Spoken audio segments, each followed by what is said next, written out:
മരിക്കുന്നതിന്റെ തലേ ദിവസം തന്റെ വീട്ടിലിരുന്ന 7 ദിർഹം പോലും എടുത്തിട്ട് അതും സദക്ക ചെയ്തിട്ട് ഒന്നുമില്ലാതെ ആ പ്രവാചകൻ വഫാത്താവുന്ന അള്ളാന്റെ റസൂൽ സല്ലല്ലാഹു അലൈഹി വസല്ലം തങ്ങൾ റബീഉൽ അവ്വൽ 12 റസൂലുള്ളാഹി തങ്ങള് രോഗം പിടിച്ചിട്ട് വീടിനകത്ത് തളർന്നു കിടക്ക. പെട്ടെന്ന് രോഗം കൂടി മരിക്കുന്ന ആൾക്കാർക്ക് അങ്ങനെ. ചിലർക്ക് എത്ര രോഗമുള്ളവരാണെങ്കിലും പെട്ടെന്ന് രോഗമൊക്കെ ഒന്ന് കുറഞ്ഞ് സമാധാനമായി നിൽക്കും. എല്ലാരും വിചാരിക്കും രോഗമൊക്കെ കുറഞ്ഞ് റെഡിയായി, പക്ഷെ പെട്ടെന്ന് കൂടിയിട്ട് മരിച്ചു പോകും. അള്ളാഹുവിന്റെ റസൂലിന് രോഗം കുറവായിരുന്നു, പക്ഷെ പെട്ടെന്ന് രോഗം കൂടി, ബോധം നഷ്ടപ്പെട്ടു. ആയിഷ ബീവി റളിയല്ലാഹു തആല അൻഹ ഒരു സൈഡിൽ ഇരുന്ന് കരയുന്നു, ഫാത്തിമ ബീവി ഒരു സൈഡിൽ ഇരുന്ന് കരയുക. രണ്ടുപേരും ഇങ്ങനെ കരഞ്ഞുകൊണ്ടിരിക്കുമ്പോഴാണ് വീടിന്റെ കവാടത്തിൽ ഒരു സലാം കേൾക്കുന്നു. അസ്സലാമു അലൈക്കും യാ അഹ്ല ബൈത്തിൻ നുബുവ ഇഫ്തഹിൽ ബാബ്. അള്ളാഹുവിന്റെ റസൂലിന്റെ കുടുംബമേ ഒന്ന് വാതിൽ തുറക്കൂ. അള്ളാഹുവിന്റെ റസൂലിന്റെ കുടുംബമേ ഒന്ന് വാതിൽ തുറക്കുവോ?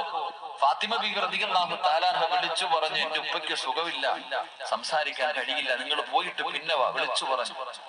കുറെ സമയം കഴിഞ്ഞു. രണ്ടാമതും അതേ മനുഷ്യൻ തന്നെ സലാം പറഞ്ഞു. അപ്പോൾ ഇതേപോലെ വിളിച്ചു പറഞ്ഞു.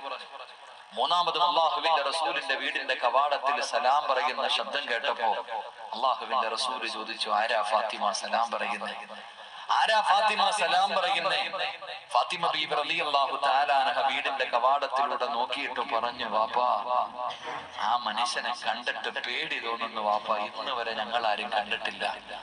ആ മനുഷ്യൻ ഈ നാട്ടുകാരനല്ല, കണ്ടിട്ട് വല്ലാതെ പേടി തോന്നുന്നു എന്ന് പ്രവാചകനോട് തന്റെ പ്രിയപ്പെട്ട പൊന്നുമോള് പറഞ്ഞു കൊടുക്കുമ്പോൾ അല്ലാഹുവിന്റെ റസൂല് പറയുന്നു, വാതിൽ തുറക്കൂ ഫാത്തിമ. ആരാ വന്നതെന്നറിയുമോ?